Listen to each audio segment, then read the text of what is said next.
Hello guys, it's Peter from PS Sound, and this time I have a guest as well on this current project that I want to introduce to you. I've got Lee with me from Platinum in Car, doing some crazy shit at the background because we have a really tight time frame on this car, which was delivered from Ireland. It's a bit crazy that, you have to travel this much just to find a proper installer, but that's pretty much the case everywhere as we see. So he's helping me with some parts of the project. Now I'm gonna walk around and show you what we are planning, what we're putting in the car, and what we can do in a week's time, because we don't have more time for it, but we will try our best to do a proper sound quality system. So it's a Renault MEGANE 2010. The plan is to have a rather simple build in the trunk, which has a bit of a show effect. When the owner opens the trunk, then he will get the feeling that, oh wow, shit, it's quite something. We don't want to hide everything, but personally I want to keep this trunk slightly practical as well. We have different layout plans, but currently it looks like that the plan is that we will have the sub box in the spare wheel well, and the amps somewhere around here, or the sub at the back, amps at the front, we will see. But there are things that people never think of, like how can you mount things? You don't really see that just by looking at pictures of the car on the internet. Once you pull everything apart, then you see what the car is like structurally. Those two tie points are great, we can bolt those. Then the steelwork over here has a lip, so can be bolted through and all around. So starting point is good for mounting, but the whole spare wheel well is plastic. This whole tub is plastic, and it was just so bad that it required a hell of an amount of deadening and soundproofing. Like, I think at this bottom we have a good 2-inch thick foam now, just to stop it going like an empty barrel. Now this is pretty good, but the sub box will be also mounted in a way that we either suspend it so it will float and won't have connection to the spare wheel, or the other option is it will push the whole tub down, and that will also stop that rumbling effect, just like when you put weight into it. Does the spare wheel give enough weight to normally have that effect when you push the tub down? And if you bolt it down to it, I suppose, but not really. Yeah, it's not quite enough. But if we forced the enclosure down when we bought it in and it pushes the whole tub down, then that should also help. And of course, road noise will be way less. But as you see, all the cavities and the wheel arches have been done. And then other little things that people never think of: when you see leakage in a car, you have to find it, because unfortunately this is the time when it has to be done.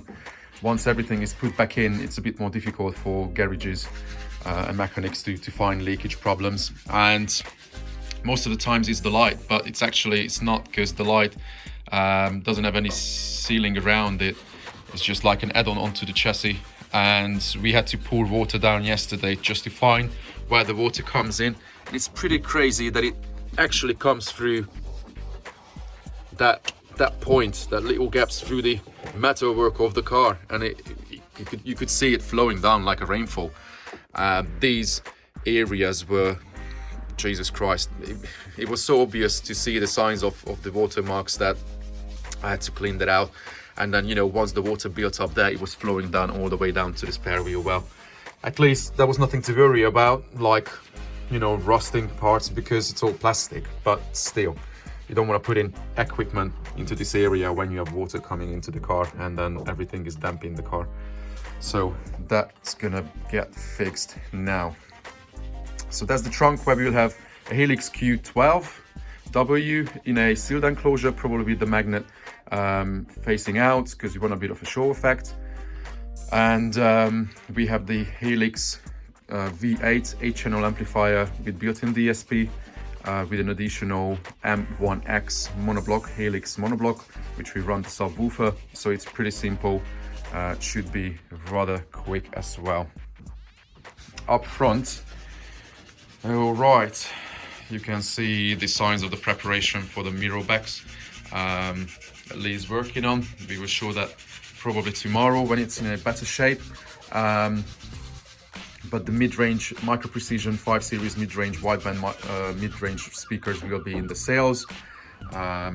Tweeters on the A-pillars, and then mid-bass will be, unfortunately, these doors are pretty bad. Well, most cars are like that. Originally this has a 5.25 inch mid-bass that we will have to sort out for a 6.5 inch Micro Precision 5 Series mid-bass.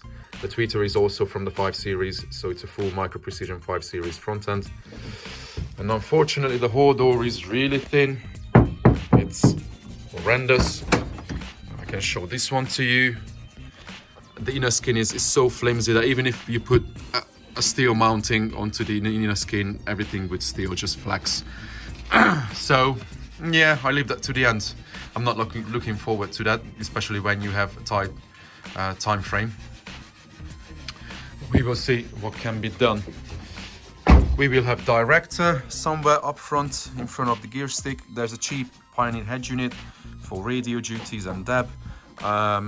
And the Helix V8 will have a HEC BT Bluetooth module that the client will be able to stream directly to. So that's pretty much the plan.